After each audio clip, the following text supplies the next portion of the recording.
പുതിയ വീഡിയോയിലേക്ക് എല്ലാവർക്കും സ്വാഗതം. ഇന്ന് ഞാൻ നിങ്ങളെ പരിചയപ്പെടുത്താൻ പോകുന്നത് OPTക്ക് എങ്ങനെ ഈസിയായി ഓൺലൈൻ വഴി എടുക്കാമെന്നതിനെ പറ്റിയാണ്. സാധാരണ നമ്മൾ ഡയറക്റ്റ് ഹോസ്പിറ്റലിൽ പോയാണ് രാവിലെ പോയി ക്യൂവിൽ നിന്നാണ് നമ്മൾ OP ടിക്കറ്റ് എടുക്കാറുള്ളത്. എന്നാൽ നമുക്ക് അതിനൊക്കെ ഒരു മാറ്റം വന്നിട്ടുണ്ട്. പുതിയൊരു സംവിധാനം മുന്നമേ ഉണ്ടായിരുന്നു. എന്നാൽ ഞാൻ അതെങ്ങനെയാണ് എടുക്കുന്നത് എന്നതിനെ പറ്റിയാണ് ഞാൻ നിങ്ങളിന്ന് പരിചയപ്പെടുത്തി കാണിക്കുന്നത്.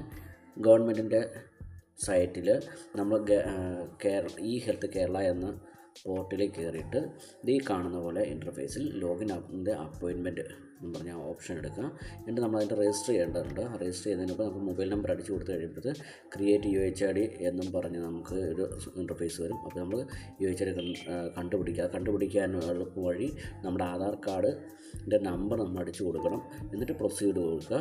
അപ്പോഴത്തേക്ക് UHID നമ്മൾ പോപ്പപ്പായിട്ട് വരും. അപ്പോൾ ഈ UHID നമ്പർ എന്ത് ചെയ്യുക, നമ്മൾ സ്ക്രീൻഷോട്ട് ചെയ്ത് എടുത്ത് വയ്ക്കുക. എന്നിട്ട് ഇതിൻ്റെ അത് പകരം ഓൾറെഡി എക്സസ് കാണിക്കുന്നത് ഞാൻ ഓൾറെഡി ചേരുന്നതുകൊണ്ടാണ്.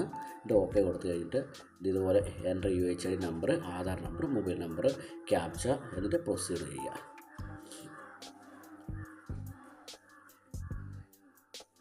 ഇത്രയും പ്രൊസീഡ് ചെയ്തതിന് ശേഷം അടുത്തൊരു ഇൻ്റർഫേസ് കാണുന്ന ഇങ്ങനെ ഇൻ്റർഫേസാണ്. വീണ്ടും എന്നിട്ട് എൻ്റർ അത് ജനറേറ്റ് ആയി കഴിയുമ്പം എൻ്റർ മൊബൈൽ നമ്പർ, അതുപോലെ സെയിം ക്യാപ്ച അടിക്കുക. OTP വരും, നമ്മുടെ മൊബൈലിൽ വരും. ആ മൊബൈൽ OTP അടിച്ചു കൊടുക്കുക. അത് കഴിയുമ്പോൾ ഇങ്ങനെ ഒരു ഇൻ്റർഫേസ് അതെന്ന് വരുന്ന ലോഗിൻ ആയി കഴിയുമ്പം എൻ്റെ അഡ്വാൻസ് അപ്പോയിൻമെൻറ്റ് എന്ന ഓപ്ഷൻ എടുക്കുക. അഡ്വാൻസ് അപ്പോയിൻമെൻറ്റ് എടുത്ത് കഴിയുമ്പോഴത്തേക്ക് അടുത്ത് വരുന്നത് എൻ്റെ മൊബൈൽ നമ്പർ എന്ന് പറഞ്ഞാൽ അപ്പോൾ UHID നമ്പർ, നമ്മുടെ പേരും വരും. എന്നിട്ട് ഡേറ്റ് ഓഫ് ബർത്ത് നമ്മൾ ഇട്ട് കൊടുക്കണം. Date of birth year of birth അത് നമ്മൾ ഇട്ട് കൊടുത്ത് ടൈപ്പ് ചെയ്ത് കൊടുക്കുക. എന്നിട്ട് പ്രൊസീഡ് കൊടുക്കുക. അത് കഴിയുമ്പോഴത്തേക്ക് ഇങ്ങനെ ഒരു ഇൻ്റർഫേസ് വരും. ഏത് ജില്ല കൊടുക്കുക, നമ്മുടെ ജില്ല, നമ്മൾ ഏത് ഹോസ്പിറ്റലാണ് പോകുന്നത്, പിന്നെ ഏത് ഡോക്ടറെയാണോ കാണേണ്ടത്, ഗൈനക്കാണോ അത് നമുക്ക് എടുക്കുക.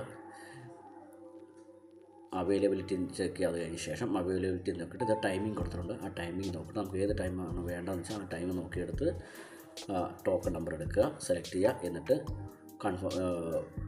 പേയ്മെൻറ്റോട് പേയ്മെൻറ്റ് കൺഫർമേഷൻ കൊടുക്കുക. അത് കഴിയുമ്പോഴത്തേക്ക് ഇങ്ങനെ 5 രൂപ, അത് Canara bank, south Indian bank, ഏതെങ്കിലും നമ്മൾ സെലക്ട് ചെയ്തിട്ട് പ്രൊസീഡ് ടു പേയ്മെൻറ്റ് കൊടുക്കുക. പ്രൊസീഡ് ടു പേയ്മെൻറ്റ് കൊടുത്ത് കഴിയുമ്പോഴത്തേക്ക് അടുത്ത് വരുന്നത് ഇങ്ങനെ ഒരു ഓപ്ഷനാണ്. നമുക്ക് ഇതിലേത് വേണം തിരഞ്ഞെടുക്കാവുന്നതാണ്. QR കോഡോ UPI ആയിട്ടോ എങ്ങനെ വേണം നമുക്ക് ചെയ്യാവുന്നതാണ്. അതിനുശേഷം ഇതുപോലൊരു ഇൻ്റർഫേസ് വരും. ഇപ്പോൾ പേ നൗ എന്ന് പറഞ്ഞു കൊടുക്കുക. പേ നൗ കൊടുക്കുക. പേ നൗ എന്ന് കൊടുത്ത് കഴിയുമ്പോഴത്തേക്ക് ട്രാൻസാക്ഷൻ കംപ്ലീറ്റഡ് സക്സസ്ഫുള്ളി എന്ന് പറഞ്ഞു വരും. ട്രാൻസാക്ഷൻ കംപ്ലീറ്റഡ് ആയി കഴിയുമ്പോഴത്തേക്ക് അടുത്ത ഇൻ്റർഫേസ് വരെ നമുക്ക് നേരെ ഹോമിലോട്ട് പോവുക. അപ്പോൾ വ്യൂ അപ്പോയിൻമെൻറ്റ് കാണുക. അപ്പോൾ അതിൻ്റെ അകത്ത് ടോക്കൺ സ്ലിപ്പ്, OP കാർഡുണ്ട്. ടോക്കൺ സ്ലിപ്പ് നമ്മൾ സെലക്ട് ചെയ്യുക. അത് ക്ലിക്ക് ചെയ്ത് അത് ടാപ്പ് ചെയ്ത് കഴിയുമ്പോഴത്തേക്ക് നമുക്ക് ഇങ്ങനെയാണ് ടോക്കൺ വരുന്നത്. നമ്മുടെ ടോക്കൺ നമ്പർ ഞാൻ ഇതെടുത്ത് വെച്ചിരിക്കുന്നത് 31 ടോക്കൺ നമ്പർ. ഇതാണ്, ഇങ്ങനെ വരും. കാഞ്ഞിരപ്പള്ളി ഹോസ്പിറ്റലിലാണ് എടുത്ത് വെച്ചിരുന്നത്. അപ്പോൾ ഈ ടോക്കണും കൊണ്ട് നമുക്ക് ഹോസ്പിറ്റലിൽ ചെന്ന് കഴിയുമ്പോൾ നമുക്ക് OP ടിക്കറ്റ് കിട്ടും. പിന്നെ അതിന് കൂടാതെ നമുക്കൊരു മൊബൈൽ ആപ്പ് വഴി ചെയ്യാവുന്നതാണ്. മീ ഹെൽത്ത് എന്നും പറഞ്ഞ് ഒരു ആപ്ലിക്കേഷനുണ്ട്. അത് പ്ലേ സ്റ്റോറിൽ നിന്ന് ഡൗൺലോഡ് ചെയ്തിട്ട് ഇതുപോലെ തന്നെ നമുക്ക് ചെയ്യാവുന്നതാണ്.